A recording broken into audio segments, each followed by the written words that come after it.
Hey everyone, welcome to another episode of Million Dollar Media. I'm your host, Max Keller Halls, and today I'm just going to do a quick review of a movie that I saw like a couple weeks ago. I know it's a bit late and maybe not that popular, but I still had a lot of really interesting thoughts on it that I just kind of wanted to voice out there and see if anybody else had. The movie I want to talk about today is called The Killer. It's David Fincher's newest movie that stars Michael Fassbender as the titular killer. The killer has no name. He's kind of well, we'll get into that in a bit because I have a lot to. This movie is very weird to me. The movie is about this killer who is very methodical, very pinpoint accurate. He has a set of rules and codes that he loves to abide by. But one mission goes badly, and the people who put the hit out get upset with him and decide to make it very personal and go after someone that he cares about. Even though he says that he doesn't, he's not like the rest, but he gets very emotional and decides to go on this revenge mission going after each individual target. And that's pretty much the movie.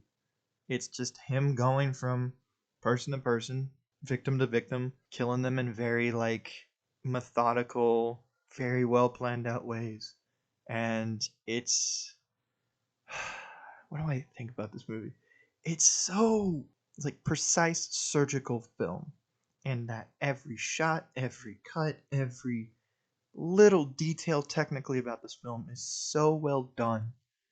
But when you actually get to what the film is about, it's something you've seen so many times before, and honestly, the story is not the thing that you're going to remember. What you're going to remember are the performances and the overall style and tone of the film. Michael Fassbender plays the titular killer. He has no name. It's an ongoing gag throughout the film of every time he shows passport or ID, it's some different name. That's just like a very generic white guy name. And that's the point, is to be anonymous, non-memorable. He chooses very specific styles of clothes. That way they are not noticeable and they're just meant to blend into a crowd. You hardly ever see this character raise his voice. You see him panic. He does get scared, but he tries to keep a calm, collected tone throughout everything. Reason why I want to talk about this film is that this character is the newest in a long line of red pilled uh, characters like your Patrick Bateman.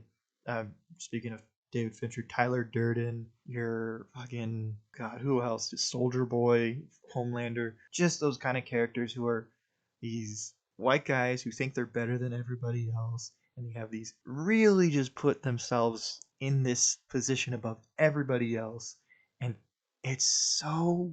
I was laughing the entire time, and I don't know if that was the point because this character is not meant to be funny at all. But he's just so deadpan and so like nonchalant about all these grisly things that he's doing that I couldn't help but laugh. Because it's just like, what is wrong with this guy? And that's the point, really. One of the lines in the film is literally just him going, I don't give a fuck. Said just like that. That was the moment I was just like, oh, okay, I know what this is. This is every like red pill male fantasy.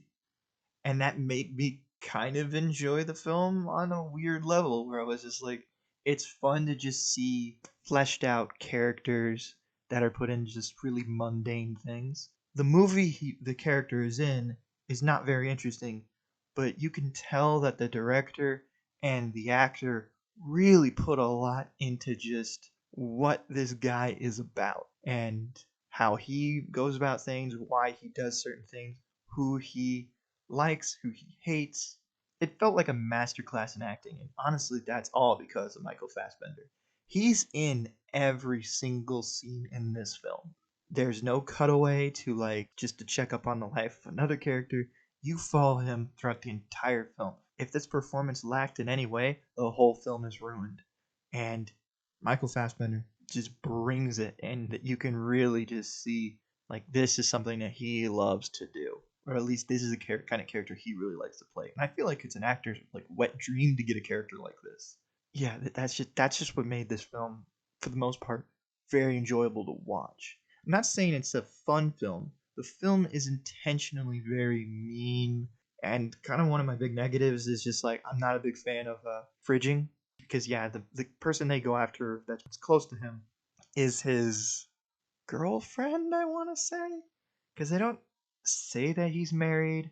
At least you don't see a ring, and he doesn't really talk about her that way.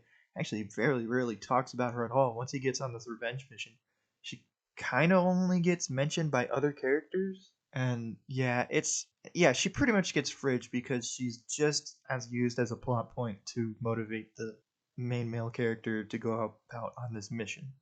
But again, I that is a negative for this film, but I feel like it's fucking intentional of just how stereotypical it is. Like I don't know, this film just feels like a big troll kind of film. In that this is just another case of just watching one of these red pilled characters. And I feel like that's the case because like if you're a fan of the Smiths, oh my god. From the beginning of the movie to the fucking credits, it is nothing but songs by the Smiths. And for me, that wasn't that bad. I enjoy the Smiths, but I couldn't help but think like this has to be intentional in a way of like knowing that, Morrissey and the Smiths as a band are pretty controversial in their beliefs, especially towards women. I couldn't help but think that was Fincher trolling us as well. Speaking of music and stuff, Trent Reznor and Atticus Ross. The soundtrack again. Every time I listen to the soundtrack made by these guys, it just becomes one of my favorite soundtracks of all time. And I love just the dronish, electronic, synthy kind of music where it gives you like this heart pounding kind of feel. And I really like it in this film because it just puts you in the mind space of this killer, and that like everything is meant to be calm and so have this like really based tone. And then when shit gets real, it gets this really it sounds like a heartbeat kind of racing. And I just love the soundtrack. I love the soundtrack and I love the score. I don't know, I just felt like this film was a big joke because of just how simple it was, but yet how well delicately made it was. And knowing David Fincher's like filmography and him doing really elaborate plots and really nuanced characters and just going for broke and just doing some really good movies to just make something that's this simple, I could not help but think that there's some other meaning behind the movie. And I know the film is based off a French graphic novel, I think. I don't know. It's one of those films where I could put the film on in the background and I'll watch it from time to time and be like, oh, I like this part. I like this part. I like how this part's done. I like this fight scene or anything like that, where it's just like, it's a very, in a weird way, calm film to watch, even though it's really dark. I don't know. It's just a weird film, and that's why I wanted to talk about it. And it's just, I don't know if I love it, if I hate it, if I find it to be like one of the most like insulting films or one of the best practical jokes. But either way, I really recommend you watch it.